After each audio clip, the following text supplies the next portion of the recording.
Hey guys, tonight we descend into the damp, filthy back alleys of medieval life, where people didn't just suffer, they reeked. And no one reeked more, quite literally, than the tanner. You're standing barefoot in the cold mud just outside the city gates, nose already wrinkling as the wind shifts. The smell? Oh, it hits you like a brick to the face. Imagine a mix of rotting meat, burning hair, and something worse you can't even describe. That's the scent of your job now. Welcome to tanning. So before you get comfortable, take a moment to like the video and subscribe, but only if you genuinely enjoy what I do here. And hey, let me know your city and local time down in the comments. Now, dim the lights, maybe turn on a fan for that soft background hum, and let's ease into tonight's journey together. You trudge toward a row of open pits, each filled with something more vile than the last. One holds lime slurry, another pigeon droppings, and the worst is soaking in dog urine. Yes, that's your chemical toolkit. Your job is to turn animal skins into leather, but first, you'll have to de-hair them by soaking them in caustic lime until the fur slips off. Then comes the scraping. Using a curved blade, you peel the remaining flesh from the hide. Miss a bit, and the rot will remind you. By midday, your hands sting. Not just from the rough leather or knife blisters, but from the harsh alkaline lime. Medieval gloves? Not for you. Your nails are blackened, and your skin looks like you've aged 30 years. And yes, you're permanently stained. Tanners were marked by their hands and by their smell. Even if you bathed, which you wouldn't, people could smell you from across a crowded square. The stench? Oh, it seeped into your home, your bedding, your soul. No one invited a tanner to feasts. Marriages? Few and far between unless you married within the trade. Children often followed in the stink footsteps of their parents, their noses permanently numb by age 6. Now here's the kicker. Historians still argue whether tanners had any real guild protection. Some records suggest they were considered essential, while others point to them being regulated like a public health threat. One law in 13th century London even pushed tanneries to the outskirts of town to keep the smell away from nobles' noses. You pause to breathe through your mouth. It doesn't help. And don't forget the dangers. A single slip of the knife while scraping a hide, and you're bleeding into a pit full of open wounds and bacterial stew. Infections were common, and there were no antibiotics waiting at the apothecary. Just a bit of moss, maybe honey, and a prayer to Saint Roch. Still, there was one perk. Tanners had access to some of the toughest leather in town. Their boots might have stunk, but at least they lasted longer than a noble's favor. You may be shunned at church, but when winter rolls in, everyone wants your goods. So you keep scraping, soaking, and stomping, as your feet slowly grow numb to the stink and to the life you never quite chose. You wake up before the sun, your back already aching just from the thought of what's ahead. Because today, like every day, you're a gong farmer. That's right. You shovel human waste for a living. And somehow, it's even worse than it sounds. You grip your wooden bucket and lantern, climbing down a narrow, slime-coated ladder into a public cesspit. The air? Think hot cabbage, sulfur, and regret. And no, your nostrils don't get used to it. Every time you descend, it's like reliving your worst mistake. You sink knee-deep into the thick, soupy nightmare that your fellow townsfolk generously contributed to. You scoop, and scoop, and scoop. It's hot, heavy work. The bucket sloshes, your boots squish, your arms burn. You haul bucket after bucket up the ladder and dump it into a waiting cart. From there, the waste is hauled outside city walls and, if you're lucky, sold as fertilizer. If not, you're just paid to disappear it. Into a pit, a field, a river, anywhere far enough that no one asks questions. So why do it? Because someone has to. Gong farmers were paid surprisingly well, sometimes even double what a carpenter earned. But here's the catch. The job was so reviled that you had to live separately. Some towns even had laws forbidding you from walking the streets during daylight hours. And yes, you've heard the jokes. Kids yell, "There goes the dung man." Adults whisper behind your back, You're the literal butt of every tavern story, but you grit your teeth, because while they gag, you've got coin. And in a brutal winter, coin means food. Still, the risk? Enormous. The pits could collapse. People did drown in human waste. It wasn't rare. Some fell in while alone at night. Others passed out from the fumes. No rescue. Just a disgusting, silent death under a town that never knew your name. Historians still argue whether gong farmers were protected by city guilds or left to fend for themselves. In some records, they're listed with respect, as essential sanitation workers. In others, they're lumped with criminals and beggars. And then there's the worst part. The memory. You can leave the pit, but it never leaves you. Your hands carry it. Your clothes absorb it. Your wife leaves you. Your kids lie about what you do. And deep down, every time you wash, you know it'll never come off completely. But hey, you got paid yesterday. Enough for meat and bread. Enough for clean straw tonight. So maybe you're not cursed after all. Just one very unlucky guy with an iron stomach and a job that literally no one else wants.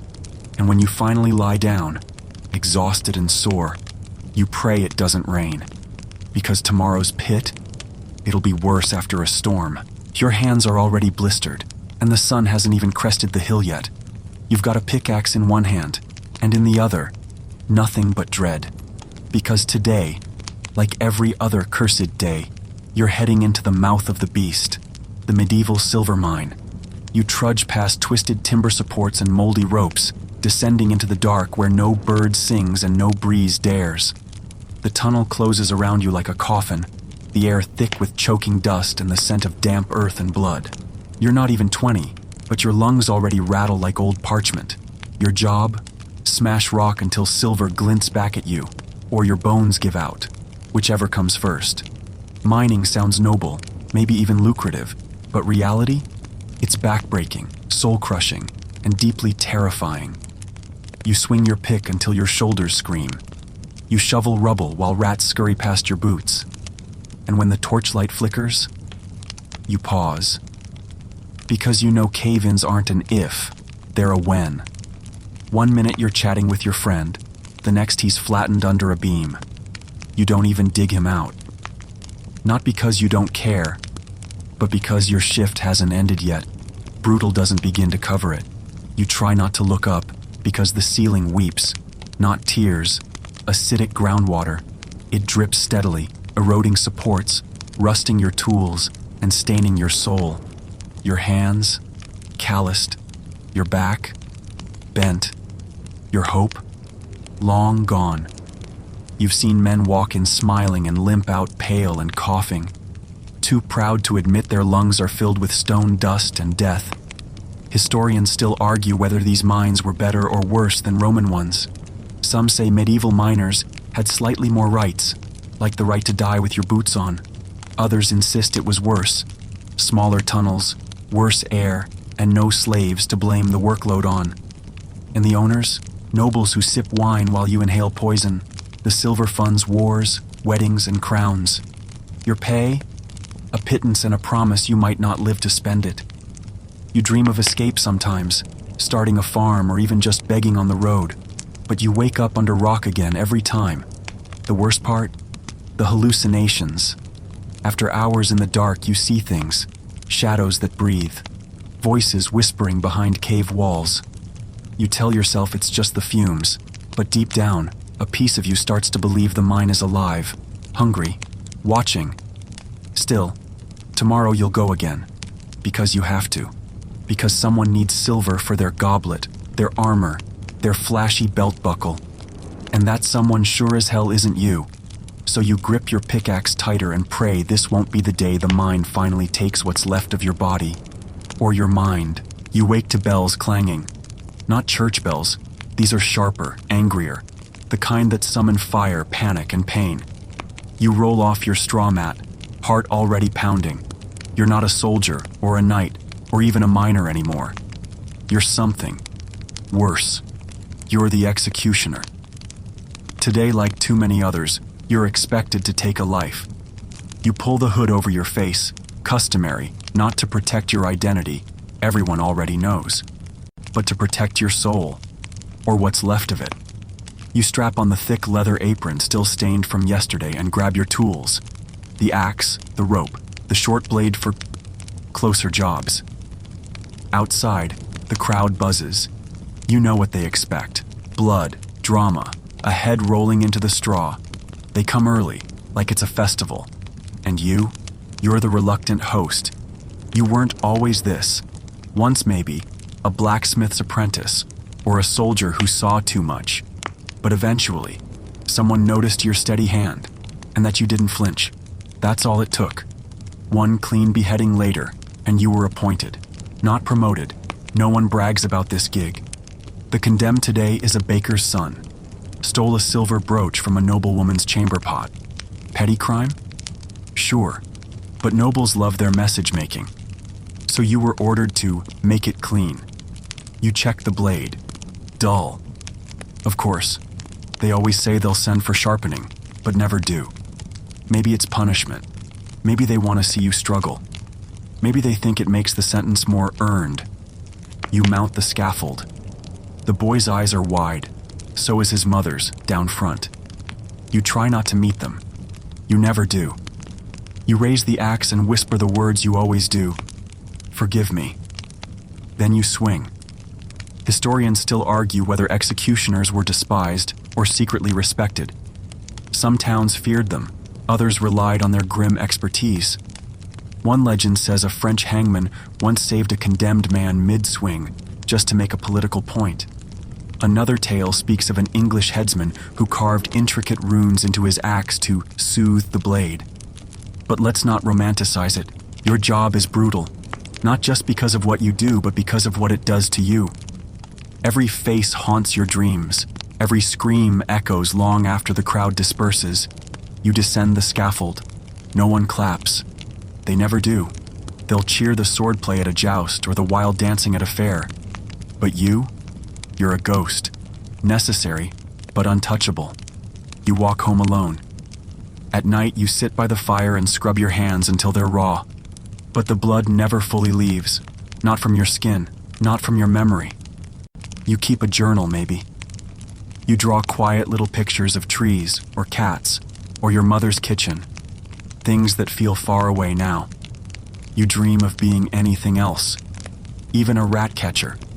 But you wake each day with the same calloused hands, the same tools, the same job title etched into the town's gossip. Executioner. The blade may rest for now, but your mind never does. You lean back from the story now, a little heavier, maybe a little more grateful that your daily grind doesn't involve medieval sewer tunnels or swinging an axe in front of a jeering crowd.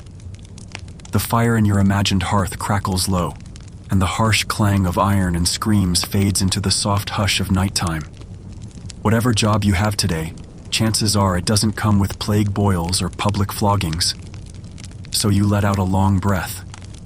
The past was loud, but your room is quiet. You made it through. You always do. And now, as the flickering images of medieval brutality melt into shadow, your eyes grow heavier. Let the past drift far, far behind you. For now.